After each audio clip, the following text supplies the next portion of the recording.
So we're going to get started. We're going to get back into the red letter study that we've been doing. But before we go there, I wanted to preface all of this by taking you back to probably the most cinematic moment in the Gospels, the most cinematic scene in the Gospels.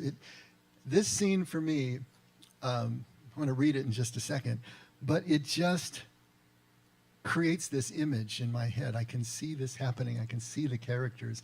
I can see what they're going through. But this is at John 20, right at verse 11. And this is after the crucifixion and the resurrection.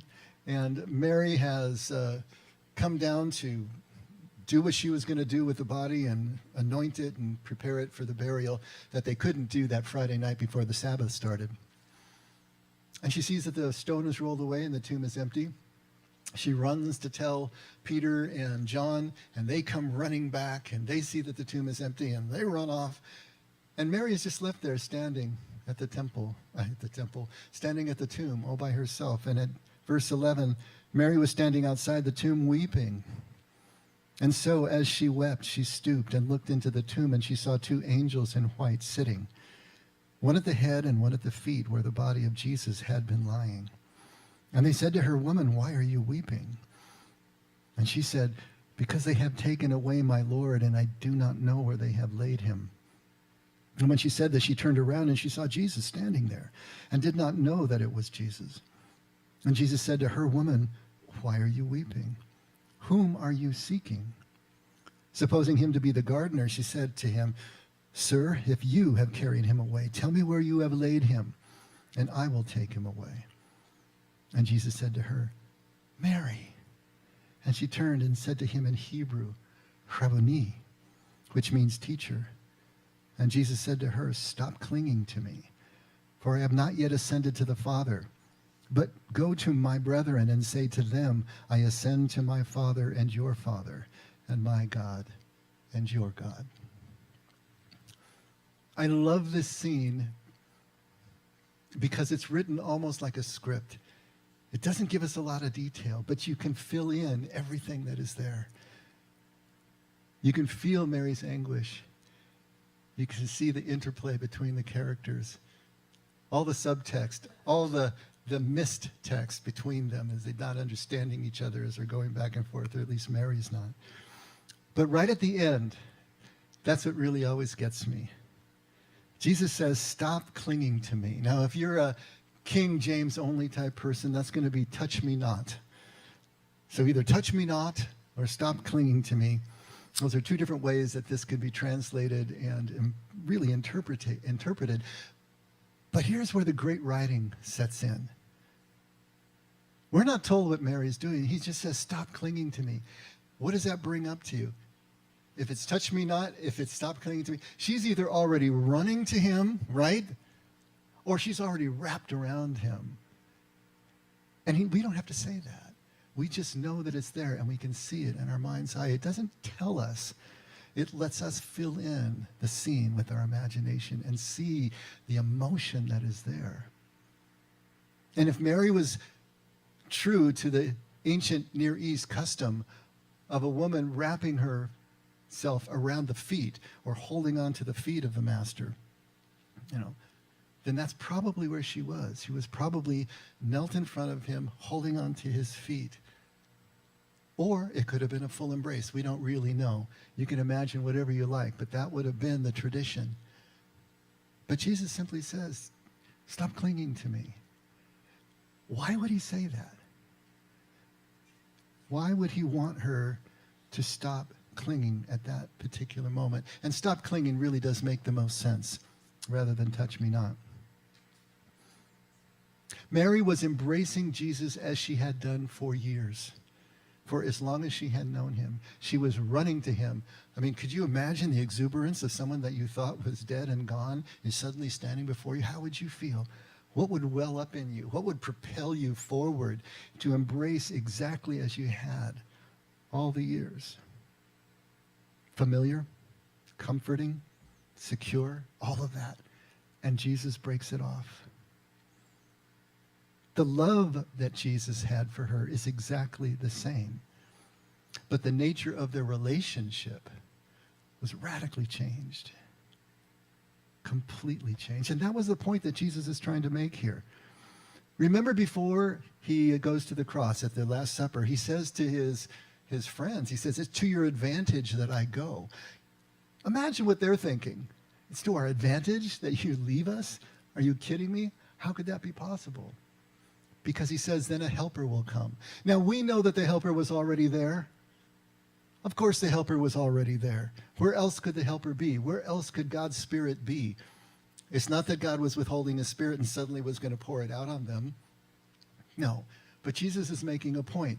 The helper is already here, but you are not taking advantage of the helper because you're fixated on me. You're fixated on this physical person. You're living vicariously through this physical person. And the truth of the matter is, until you do what Jesus has done with the help of the helper, with the Spirit, then you're not going where Jesus is going. You're not really following Jesus until you're doing what Jesus did. It's not enough to proclaim belief in Jesus and then vicariously think something is happening. It's when we actually follow.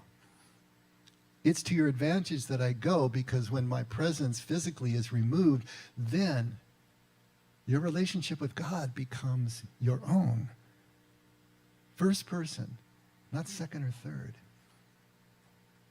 Did you ever wonder why Moses didn't get to go into the promised land after 40 years of faithfully leading his people? Wasn't that kind of unfair? He's inside of it and he just drops dead right on the mountain. She says, no, that's good. It's the same reason, isn't it? The people had fixated on Moses. He was the focal point of their faith. He was the focal point of their lives. He needed to be removed so they could develop their relationship with God on their own directly. It was to their advantage that Moses was removed. It was to the advantage of the first followers that Jesus was removed. This is what he's trying to get across here. This is really the point. The people had become comfortable. The people had become familiar with the relationship as it was, vicarious. But that relationship was changed so that they could grow, so that they could connect on their own. Mary needed to stop clinging to her old concept of the relationship that she had with Jesus. She had to stop clinging to the practice of that relationship, the certainty of the seen person, the visible person that she had come to know and love, and to embrace something completely new, to embrace something completely unseen. Remember what Jesus said at Luke 14:33. We talked about it last week. Anyone who does not give up all he has cannot be my disciple. In other words, anything that we cling to as certain, anything that we cling to as something that we absolutely rely on, as our salvation, as our advantage, as our way forward, is going to block us from the only thing, the unseen thing, that really is the truth that makes us free. That thing we're clinging to absorbs all our attention, and everything else is blocked. This is what Jesus is talking about. I know I've told this story many times, but for some of you it'll be new. It's a story about Mother Teresa when John Kavanaugh, who was a very well-known Jesuit professor in the United States, he hit on his dark night of the soul. Couldn't make sense of what he was doing anymore. And so he decides to go to India and spend some time at the houses of the poor with Mother Teresa. First day there, he meets her, and they greet each other. And he says, please pray for me, Mother. And she says, sure, of course. What shall I pray for? Pray that I might find clarity. That's a very revealing statement, isn't it? Please pray that I may refine what has been comfortable and secure and familiar to me. And she says, no, I'm not going to do that. Why not? Because clarity is the last thing that you're clinging to and need to let go of. And he says, but you have such clarity. And she laughs and says, I don't have clarity. I have trust. I'll pray that you find trust. See, that's it, isn't it? For John Kavanaugh, clarity was everything. He was an intellectual. He was a Jesuit, for crying out loud, right? He was a professor. He was all about clarity. He was all about the intellect. He was all about having things all together. And when that fell apart in his spiritual walk, as it always will, He wanted it back. Mary wanted Jesus back as she knew him so she could embrace him as she always had. Stop clinging. Are you willing to let go of everything that you think you've got in order to really see the truth that is right in front of you that is always blocked? John Kavanaugh had learned to prize clarity, to use his intellect from his earliest childhood.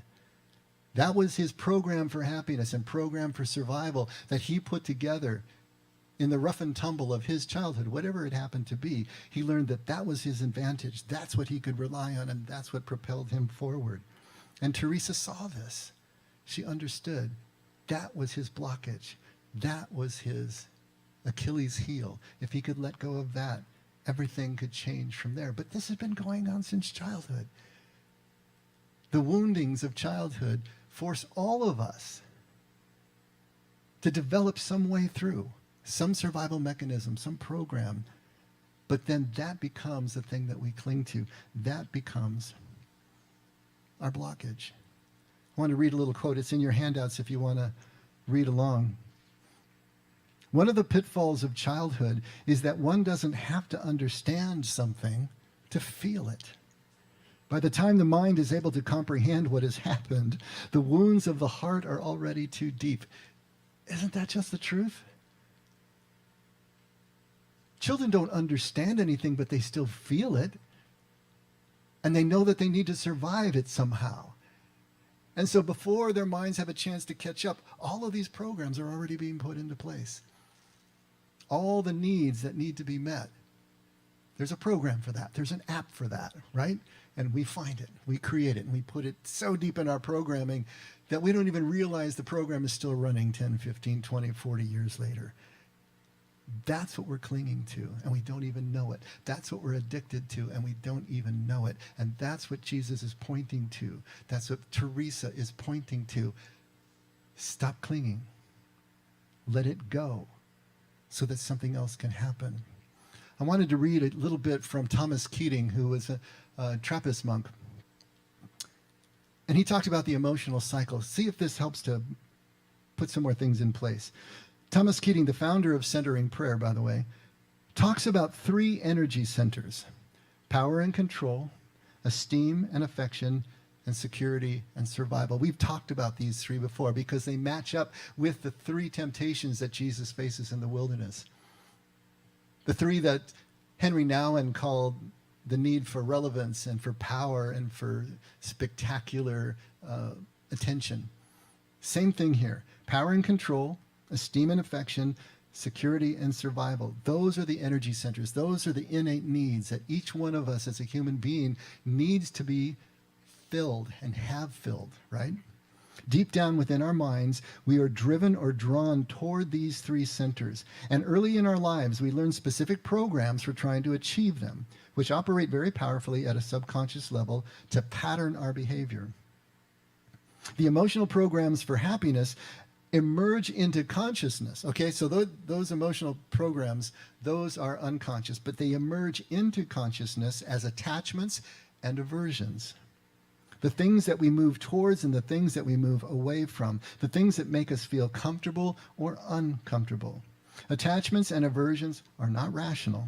They are driven by the emotional programs for happiness, which in turn are shaped by childhood experience. So we are caught in the irrational, incomplete understanding of a child in what we prefer and what we avoid. Preferring some things, avoiding others, this in turn creates hidden agendas, right? The way that we will get the things that we are attached to, the way that we will reject the things that we're not. Hidden agendas, because they are irrational, we tend not to admit to. We like to depict our behavior as reasonable and principled and unselfish and even altruistic, and we get so good at doing so that we even believe it ourselves a lot of the time. We make after-the-fact justifications for our behavior, which fit within the values that we hold as adults. There's this disconnect between our rational minds and what we say we believe and what's really driving the bus down below. Even while the emotional programs of our childhood are actually what are driving us. Hidden agendas, in turn, lead inevitably to triggering emotions and triggering events. Since everyone is running around with their own programs for happiness, and few of them mesh neatly with mine, I will always find things that other people do that trigger off my attachments and aversions, that push my buttons. Either their hidden agenda is the same as mine and we're in competition, or it's opposite to mine and we're in direct conflict. What this creates is the experience of frustration. I want to fulfill my emotional program for happiness. I want to move toward my attachments and away from my aversions, but someone or something is not letting me. I have a powerful internal force trying to move me in a certain direction, and I can't go in that direction. This describes everything about what it means to be human, doesn't it? It describes everything that needs to be dismantled if we are really going to get to a spiritual center, if we're really going to be able to live in kingdom as Jesus is defining it. All of that apparatus needs to be taken down. Not completely. I mean, when is a stone ever smooth, right? But it needs to be at least 51%, where more often than not, we're really present to what's in front of us and not being driven by all this unconscious material. These innate energy centers that each one of us has, those three, right? Power and control, esteem and affection, and survival and security. When we hit the woundings of early childhood, the frustrations of those needs, that creates the emotional programs that relieves that tension and that frustration. But then that emerges into the consciousness as aversions and attachments, which creates the hidden agenda, which leads to the triggering events. And here we are, off to the races. This is a cycle. This is the emotional cycle, and it goes round and round and round until we break the cycle at some point. How are we going to do that? That's the key. That's what Jesus' way is all about, is breaking through that cycle so we can finally come face to face with Father and understand what that love is all about. That's what changes everything. Thomas Keating put it this way: spiritual strength is the capacity to act from the center of our being, rather than acting from our emotional reactions to events. Spiritual strength is the capacity to respond to events from the center of compassion and genuine concern, to relate to people where they are, and to accept ourselves and our weaknesses in the confidence that God will help us to sift through our weaknesses and let go of behaviors that are obstacles to relating to truth, to other people, ourselves, and ultimate reality. That's it. The biggest problem is that these attachments are sneaky because they're unconscious. But they're even sneakier if our attachments are socially acceptable. I want you to think about that for a second. If the attachments that we have are rewarded by society, if we are rewarded for having them, then there's no need to let them go. There's not even a desire to let them go. We have now counted them as virtuous because we're getting all these rewards for them. Why would we see them as a blockage to our spiritual growth? So what kind of things are we talking about here? If we are rewarded by others and by society, why would we let go of our good looks? How about our intelligence? How about athletic coordination? Those of you who have that. And how far did it take you, right? How about your talent? How about your creative ability? How about your family and friends and your spouse or your significant other? How in the world could that be bad? And yet what did Jesus say? Unless you hate your father and mother and sister and brother, your children, and even your own life, you can't come after me. You see what he's doing? He's saying even those, as good as they are, as central as they are to our lives, they also can be blockages if everything is focused there. Can we hate them in Sanaa, in Aramaic? Can we prefer them less? To the extent that, yes, we're still going to be involved in our families, but can we also see past them and realize that is not the totality of our sustenance and our survivability? There is something beyond that. How about our faith? Oh my gosh, how about church? How about theology itself? We see that as virtuous. We see that as righteous. And yet how much of a blockage is that? If all our focus is on thoughts about God so that we never stand face to face with God, if all of our behavior is focused on ritual practice and the doctrine of our particular church, how does that separate us one from the other? You have to think about the attachments that we have. How about fame and fortune? Of course. How about a cause that you have, a mission that you have, however virtuous it is? If it is a totality of your focus, it is blinding you. And can't let out politics, can we? Our politics, our patriotism, all of these are going to be attachments.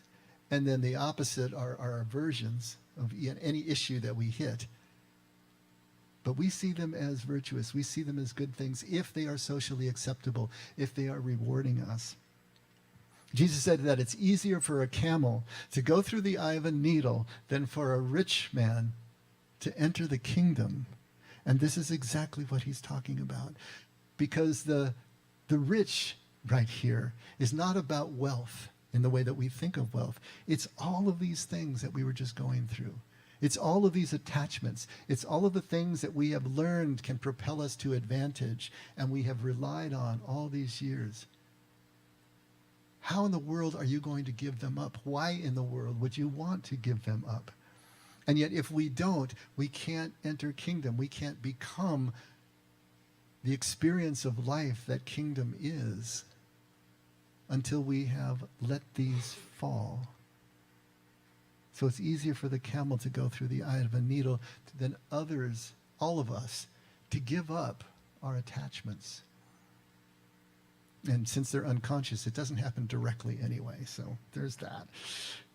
Our attachments and our aversions are going to keep us distracted to what is really true, to what really makes us free. You know, early on when we started the effect, we were much more frontline with addiction and alcoholism. And I remember a young addict in one of our group sessions literally saying that he counted himself fortunate to have a socially unacceptable addiction. Now, think about the insight. I mean, this kid was in his 20s. You know, think about the insight there. He counted himself fortunate to have a socially unacceptable addiction. Because heroin is not socially acceptable. Not really, right? And it is so destructive that you don't get very far as a heroin addict before the wheels start coming off the cart. He saw that it was fortunate, that it was socially unacceptable and so disruptive to his life that he caught it early enough on that he could still have the rest of his life to be able to live free from that particular addiction. For those of us who have socially acceptable addictions, we can go right into our 70s and 80s, not even realizing that that was the thing that was blocking us from the full expression of what it means to be a human being. Interesting. And make no mistake, we are addicted to our attachments. It's the exact same mechanism. It's the exact same experience.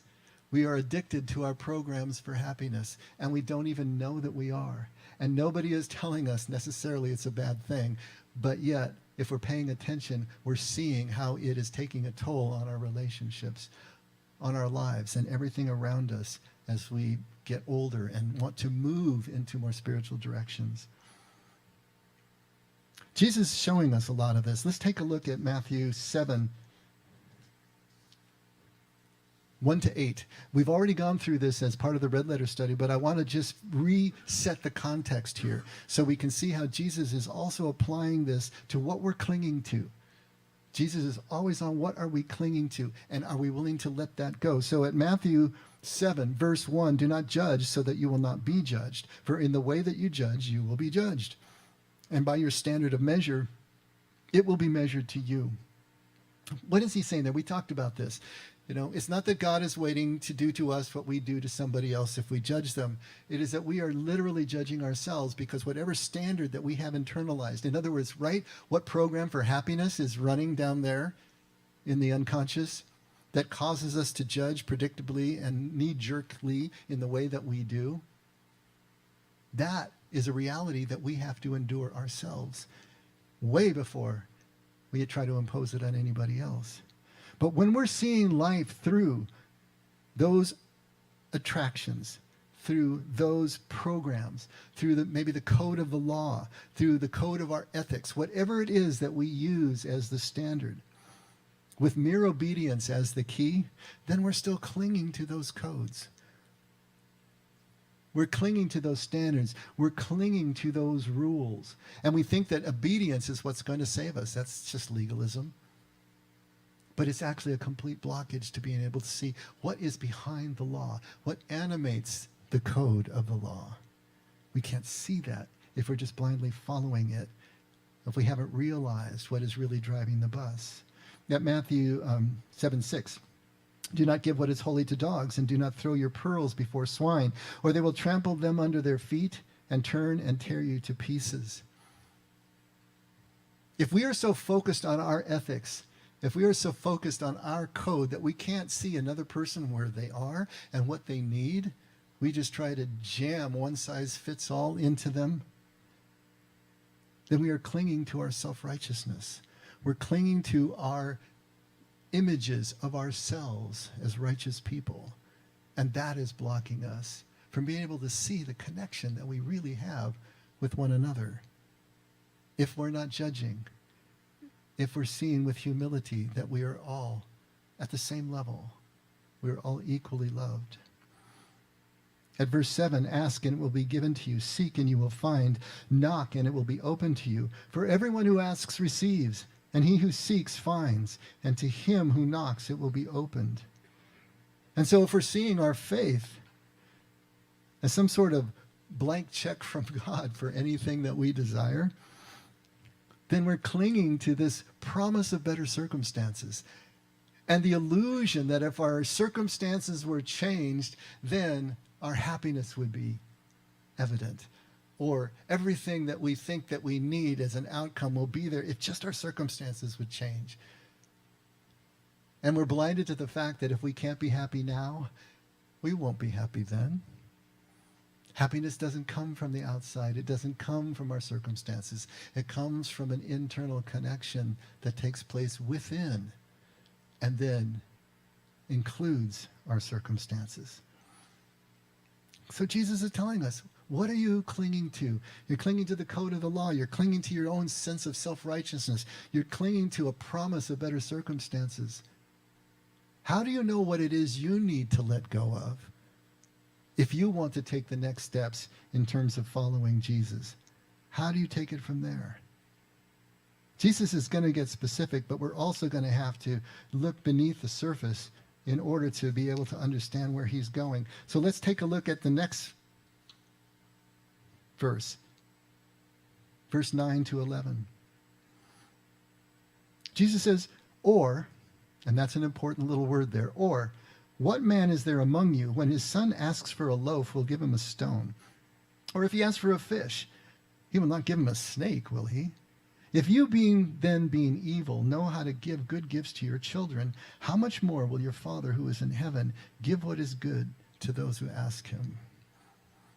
Okay, so this is in rabbinical teaching style. This is a kal v'chomer argument. Kal v'chomer. It literally means light and heavy. And so the idea here, if something is true in the light instance, how much more true would it be in the heavy? And so that construction is something that Jesus is always talking about. This is what he says. Hey, if you who are evil, now evil, okay, bisha, that doesn't mean maliciously evil. That just simply means unripe. It means immature. It means not ready yet. It means your stone is not yet smooth, which is all of us, right? So you who are still immature, you who have not even finished getting rid of all your programming down there, if you still know how to give good things to your children, how much more will your Father in heaven give good things to you for those who ask, for those who are in connection? That's the kal v'chomer argument. Rabbis use this all the time. Jesus uses it all the time. To go back to the top of this section, that first word, or, there, is a word that connects this passage to the one that was previous to it, the ask, seek, and knock passage. So he gives the ask, seek, and knock as almost a proverbial little axiom, right? Or, he says, now what he's going to do is amplify it. Now he's going to give us more development of what that actually means. It's connecting us that way. These little connecting words are so important for context. What he's basically saying is when someone is truly asking, seeking, knocking, as we talked about that, which is that intense desire, and then a willingness to search diligently from the inside to the outside, selu, bea, and then koshv, knock, to actually realize something. If that desire is there, if that willingness is there to give up everything that is blocking, a willingness to actually unlearn, and so that learning can take place, they will realize, they will knock, they will pitch the tent, they will strike the note, they will make something real that others can also partake in. They will not be denied, is what he's saying. And if that is true for a human parent, then of course it's going to be more true for God, as we are trying to approach God directly. But there's also a deeper meaning in this saying. I believe that he's coming back to discernment versus judgment once again, which is what he talked about at the top of the chapter. And just to remind ourselves, judgment is an opinion that we reach from an internal standard. It really has nothing to do with the person, place, or thing that we are judging. Either they comport to our standard or they don't. They're either an attachment or they're an inversion, because that's the way we're programmed. That's all there is to it. And that's why Jesus says, don't judge, because it takes you out. It takes you out of the moment. It takes you out of relationship, because you're not even thinking about what you're doing. It's just all part of the programming. Whereas discernment is an opinion that we reach through actual perception of what's going on around us.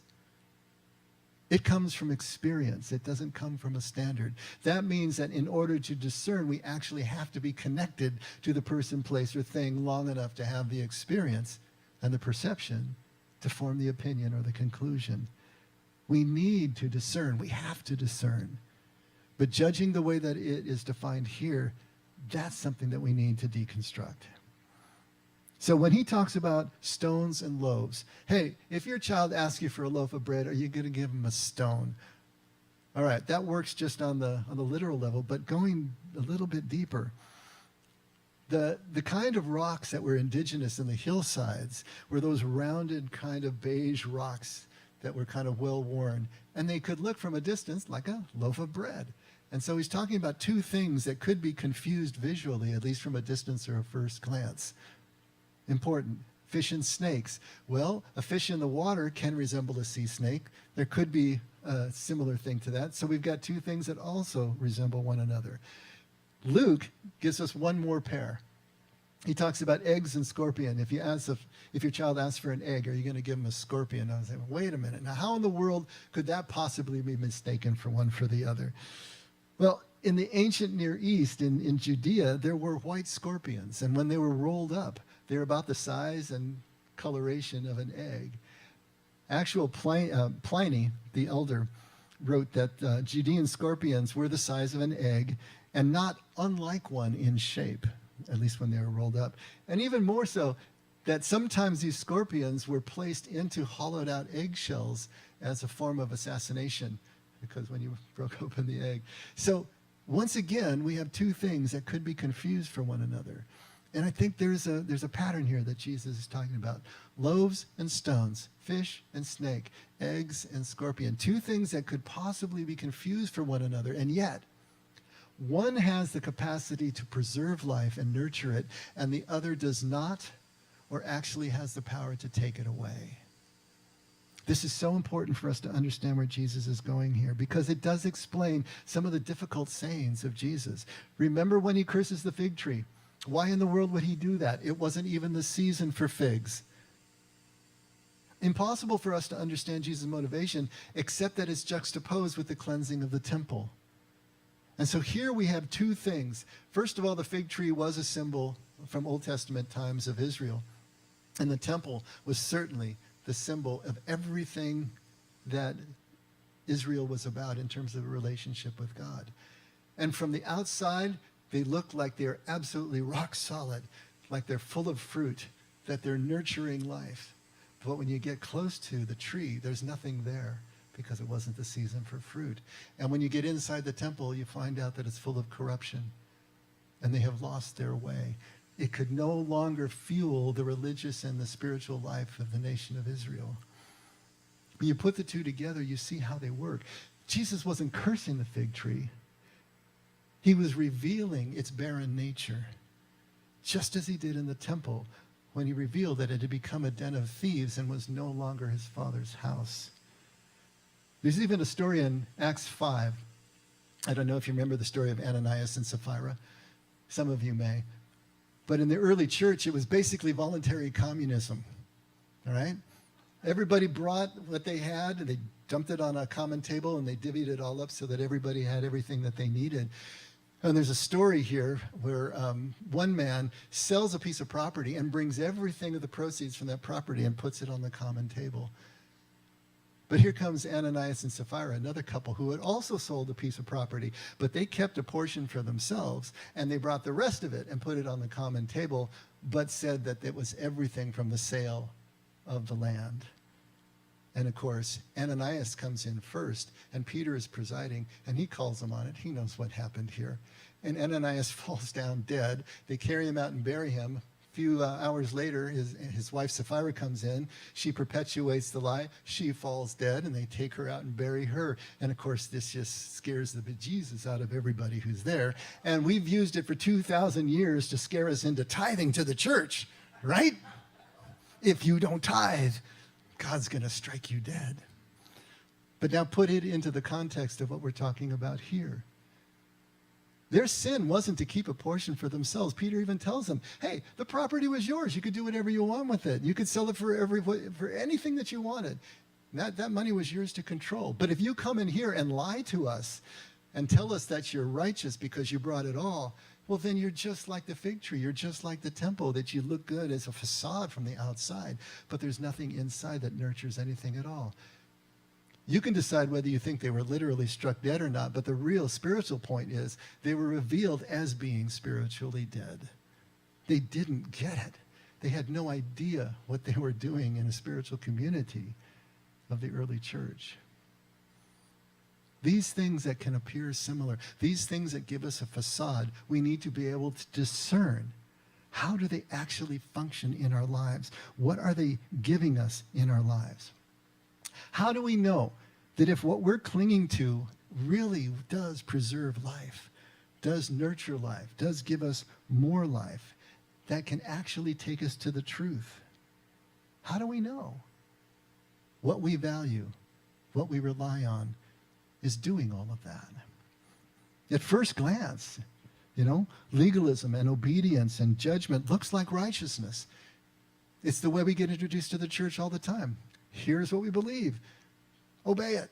Here is the law. Obey it. And as a new believer, and just as a young child, it's the first step. At least you can live in community with each other, not step on everyone's toes. You can actually sustain a relationship by following the rules. But is it really preserving life? Is it really preserving relationship? Because ultimately what those rules and regulations and theology do is create division. Whenever you bring up, why do you not talk about politics and religion at your family tables anymore? Because all they do is create division. They never create unity. They never create peace because everybody sees it differently, right? It creates division. It's born in fear, and it creates more fear. And even worse, it creates a caste system. It creates a system of haves and have-nots. It creates this excuses for excluding those who don't believe what we believe, and even treating them as less than human because they are not fully human in the way that we are. And of course, it's triggering all sorts of negative emotions all the time. There is that cycle, that emotional cycle in place once again. And our socially acceptable programs, our socially acceptable attachments look righteous and seem to be functioning righteously because they're giving us rewards. Hard work. Who can fault that, right? Accomplishment, our intellect, our talent, our knowledge, our faith. But what are those really producing, especially as we get older in life? Are they producing more order? Or are they starting to produce chaos? Are they really producing tighter and tighter relationships? Or is there a growing dysfunction, especially at the heart of our closest relationships, the ones that we are actually living with and in closest relationship with? Are they creating a sense of inner peace? Or more and more, is it full of anxiety? We need to discern as we look at ourselves. And Jesus is saying, are you willing to give up everything in order to see this truth, experience this truth that will make you free? We don't even realize how enslaved we are to our attachments and our programs, because until we're aware of them, we don't even know that they exist. The reality that we believe is the reality we endure. This is where Jesus is trying to take us. There was a lawyer that was quoted as saying, I know that at death, I won't wish that I had taken one more case. I know that at death, I won't wish that I had taken one more case. And that, of course, was his attachment, his source of power, right? His legal mind, his ability to win, that was his attachment. But he knew that, and we know that, don't we? And yet we still remain addicted to our attachments. We still cling to our attachments and to our programs. A lot of it is unawares. But more and more as we become aware, how difficult is it to give up the power that you think you have? Now, on the other hand, we don't need to, and we shouldn't stop all these activities of life. Don't quit your job, all right? It's not like that. But we do need to stop clinging to them as the source of life. They are jobs. They are not us. They are a means to an end for families and our dependents. But there is a task within the task that we need to address as well. I remember it's been a lot of years now because our youngest just turned 19, but when Brennan was a small kid, he would spend hours upon hours with what looks like a very primitive video game now called Minecraft. I don't know if any of you remember that if you have kids. And you would just build things. It's almost like Lego blocks that you would put together, but it was all on the computer screen. He would spend hours and hours designing and building these worlds and buildings and all this stuff. And he got really good at it. It was amazing stuff that he was building. But the hours that he spent into it and the seriousness with which he took it, it was as if it was all true. Well, in the child's mind, they don't distinguish between the imaginary world and the real world. To him, it was really real. But I just remember all the time that he spent on this as if it were something that actually mattered. Now, he's developing skills, right? Hand-eye coordination and other tasks. So there's a task within the task even there. But he wasn't thinking about any of that. Now, I have only played exactly one video game in my life, and that was back in the 90s, and it was a game called Myst. Now, I don't know if any of you played this game. It was one of the first-person games. And again, I got involved in it. It was interesting, and it dropped you into these worlds, and with no explanation, no soundtrack. You were the only one there, and so you kind of, it suited my introvert heart. I got to be alone on this island and just doing what I did.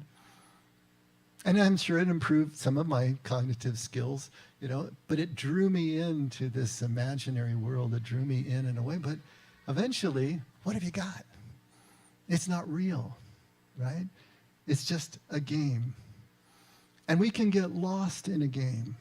And we can treat it as true. And we can actually cling to the game. We do that with so many forms of our entertainment. But if we can get lost in a game, how much more? Calde Homer, right? How much more can we get lost in life itself?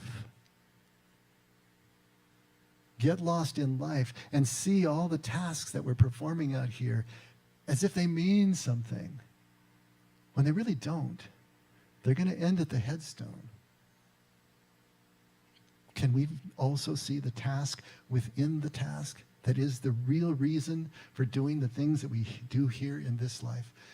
My attachments, your attachments, my programs, your programs look like life to us.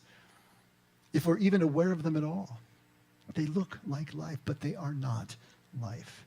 We have to be able to discern stones from loaves and fish from snake and eggs from scorpion and so on, and everything in our lives to what is actually producing this spiritual centeredness and what is blocking it. We have to become willing to sell everything, let go of everything, stop clinging to everything and anything that we suspect might be blocking us. And more importantly, since we don't really know, we have to be willing to stop clinging to it all. There will be things that come back to us, and when they do, it's beautiful. But if we're not willing to let go of anything, that thing becomes our glass ceiling. It becomes our block. If we want what is truth, if we want what will set us free, that's the price of admission, and that's what Jesus is telling us.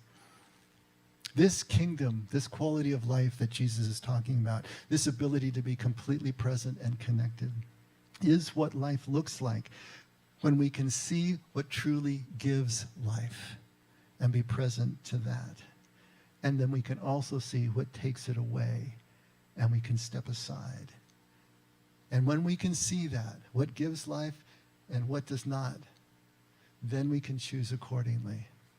And then Jesus would say, you have found kingdom. Let's pray. Father, thank you for kingdom.